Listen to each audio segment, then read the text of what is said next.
There's a Renaissance grimoire that seems completely safe.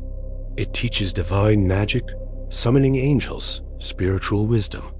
No blood sacrifices, no demonic pacts. But practitioners report something terrifying. Reading it marks you, and things that aren't in the book start making contact. The Arbitel de Magia Veterum was published in 1575 in Switzerland, and it's genuinely strange compared to other grimoires. It's only 49 aphorisms about spiritual magic, focusing on summoning the 7 Olympic spirits, planetary intelligences associated with divine wisdom. There are no dark rituals, no forbidden names, no warnings about demons. It reads like a gentle instruction manual for becoming spiritually enlightened through contact with benevolent celestial beings. For centuries, it was considered the safest grimoire, the one you could practice without risking your soul. Occultists called it the gateway text for good magic. But that term, gateway, turned out to be more literal than anyone expected. Practitioners who work with the Arbitel consistently report a phenomenon they call the opening.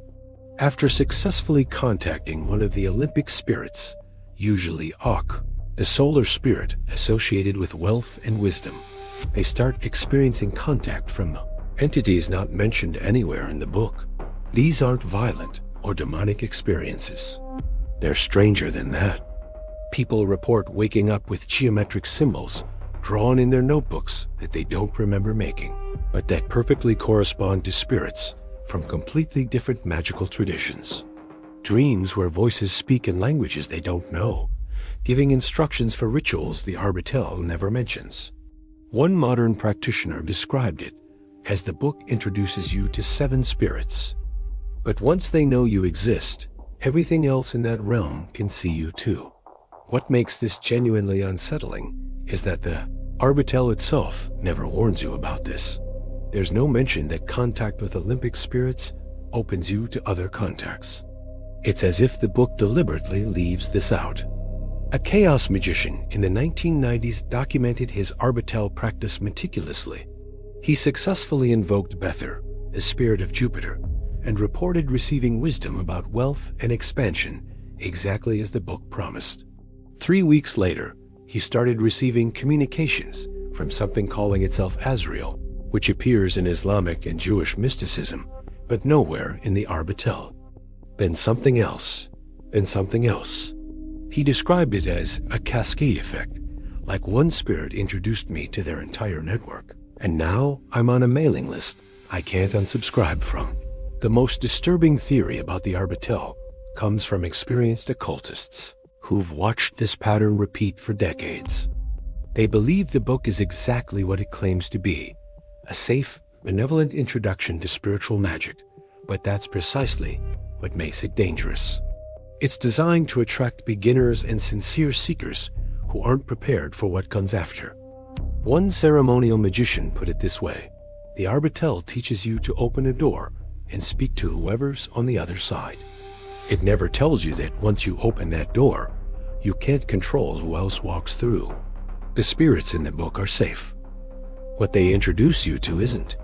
The Arbitel is available everywhere. It's recommended in beginner magic books.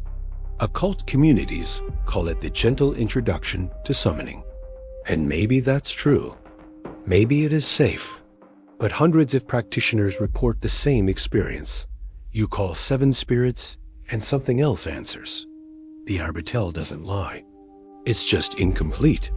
And maybe that's more dangerous than any demon catalog, because you start working with it thinking you're safe.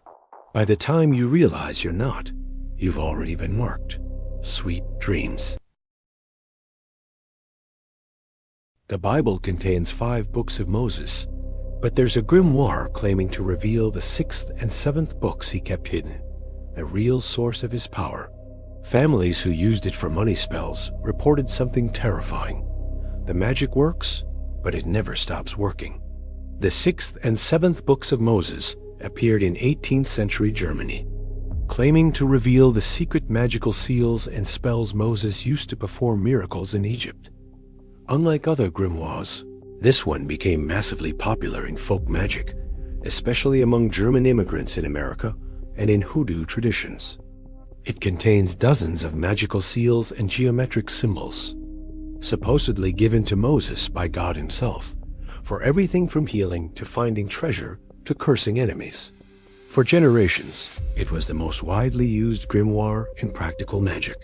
But there was always a warning whispered among practitioners. The seals activate themselves. In Pennsylvania Dutch country, there are documented cases of families cursed by the book. The most famous involves a farmer in the 1890s who used a money-drawing seal from the book. He drew the symbol on parchment, carried it in his pocket as instructed, and within a month, his financial situation improved dramatically. Crops sold for double the expected price. He found a bag of gold coins while plowing. Everything turned to wealth. But then it wouldn't stop. Money kept appearing in increasingly disturbing ways. Inheritances from relatives who died suddenly, insurance payments from mysterious fires, coins appearing in his children's shoes every morning. The family became terrified. When he tried to burn the seal, the flames turned green and wouldn't consume it. The phenomena only stopped when a local hex doctor performed a cleansing ritual on the entire property. What makes this grimoire unique is the consistency of reports about autonomous activity. Users across different continents and time periods describe the same thing. After using a seal for any purpose, objects in their home start moving on their own. Books fall open to specific seals. The symbols appear scratched into dust on furniture, drawn in condensation on windows. One account from 1920s New Orleans describes a hoodoo practitioner who used a protection seal and woke up to find it carved into every door in her house from the inside. She didn't own any tools that could have made the marks. Multiple people report that once you use even one seal, the book knows you, and other seals start activating without your consent. On occult forums and in magical communities, there's a consistent warning about the 6th and 7th books. It works too well. Unlike grimoires that might be psychological or placebo, practitioners across belief systems report undeniable results. But those results come with activity you didn't ask for. Occultists describe it like making a deal where you only read the first page of the contract. You get what you wanted, but the seals keep working, keep calling, keep manifesting effects. Some practitioners claim the book is actually a test that Moses included to see who was wise enough not to use it. The 6th and 7th books of Moses is the most widely available grimoire in the world. You can buy it at metaphysical shops, on Amazon, in used bookstores. Millions of copies exist. And every year, someone discovers it, tries one little spell, and gets exactly what they asked for. Then they get everything else they didn't. The seals of Moses aren't locked away in a vault. They're waiting on a shelf, ready to activate. Maybe that's the real test of wisdom, knowing when free power is too expensive. Some grimoires marked safe are just as dangerous as any other.